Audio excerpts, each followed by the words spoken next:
Hey, what is up everyone?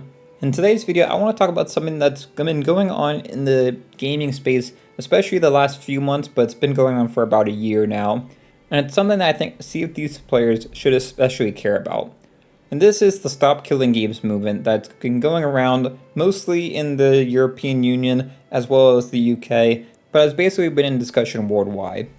This movement is a consumer-led initiative that's aimed at preserving access to video games after the publisher shuts down servers or discontinues support, and this is especially targeting online-only titles.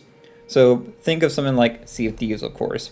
Sea of Thieves being a live service game but also an online game, there is no real offline mode for you to play with Sea of Thieves. And if Microsoft came in tomorrow and decided to shut down Rare and Sea of Thieves as a whole, all of us Sea of Thieves players would just, overnight not be able to play Sea of Thieves anymore.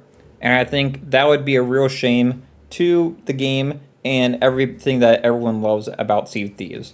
I think some of the recent news, especially going with Microsoft and the layoffs that just happened at Rare with the shutdown of Everwild, which is their other game that they were working on, it should be a wake-up call to all gamers of how important something like this should be. And the goal of this movement is to create legal protections for consumers when it comes to these game purchases. Now, this isn't necessarily talking about stuff like Fortnite and other games that are free to play, because those are a little bit different. This is more aimed at games like Helldivers or Sea of Thieves, where you paid to access the game, and that access can be taken away at any time, essentially. So what are some of these changes that this movement is proposing? First, it would require that publishers include an offline functionality for games, especially single-player titles, so they remain playable without servers. This, I think, is extremely important, especially when we talk about those single-player titles. I think it's crazy that there's some single-player games that require an online connection just to play, and then when the servers go off, there's no way to play it. And I think the way that this movement started, I would have to look in a little bit more to be sure about it, but I believe this started when The Crew, which is a Ubisoft game, that game was shut down, and there's a whole single-player campaign in that game that was rendered unplayable for those who had purchased it. Just because the servers were offline, and for some reason, you couldn't play the single-player campaign without having that online connection.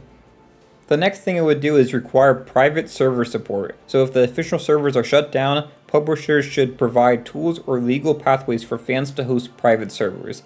This is another one that I think is especially important when we talk about Sea of Thieves. While the previous one is important for offline modes, if you want to say still continue doing tall tales and other stuff in Sea of Thieves, private server support would basically allow fans to continue keeping Sea of Thieves going. So fans could host their own servers and allow people to hop on there and keep playing. That is something that I think we should all want if we want to keep playing Sea of Thieves for the foreseeable future. This next one is already starting to happen in certain states in the US, but should happen everywhere around the world, and this is transparent licensing, which basically would require storefronts that are selling games to not sell any games as purchases, but rather revocable licenses if those games can be basically shut down at any time. So something like Sea of Thieves would not be something that you purchase, but it would be a license essentially to play that game for the time period that they are making that game available. This is more of like a marketing thing and just kind of how it's communicated to buyers, and it's not really like a change or anything. Basically, this is just kind of making sure that consumers are more informed that what they're purchasing is not being able to keep the game forever, but it's just, basically what we have now where you're not purchasing Sea of Thieves, you're purchasing access to play Sea of Thieves for however long they support it. The next one would be end-of-life plans. So publishers must disclose shutdown timelines and offer preservation options before pulling the plug. So this would, say, prevent something like Microsoft coming in, shutting down Rare, and then shutting down Sea of Thieves all in one day, and the game is just gone. It would basically require them to have like a certain amount of time, maybe it's 3 months or 6 months, that the game will be supported for, with clear plans at the end of that of how the private server support and offline modes will be distributed and how players can access those things to keep playing the game after they end support. Then finally, if a game becomes unplayable due to publisher actions, so let's say they don't do the private server support or the offline modes and have the end of life plan, then consumers should be entitled to refunds or compensation. Now this one I think is a little bit iffy. I think that if the other things are included in this, then consumer refunds should be based off how much time the consumer got to play that.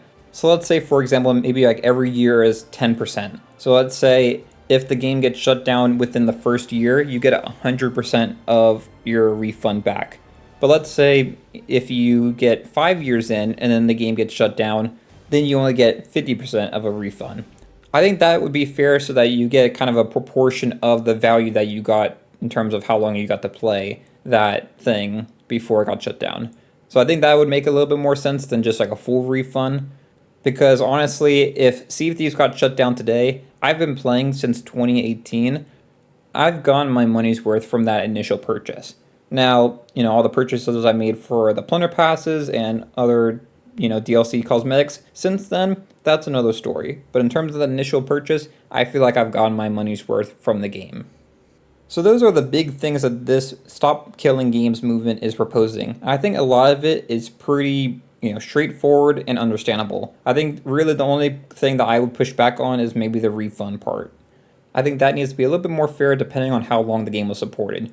Obviously, a game like Concord is not in the same league as something like Sea of Thieves that has made it a lot longer than Concord did, which Concord only made it I think like a week or maybe like a month before it got shut down.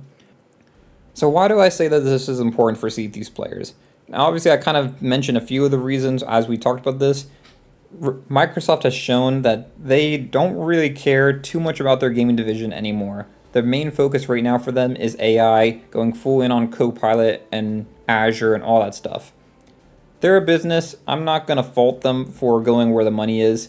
But as gamers and as players, we need to do what we can to protect ourselves in the things that we love, which is, in this case, Sea of Thieves.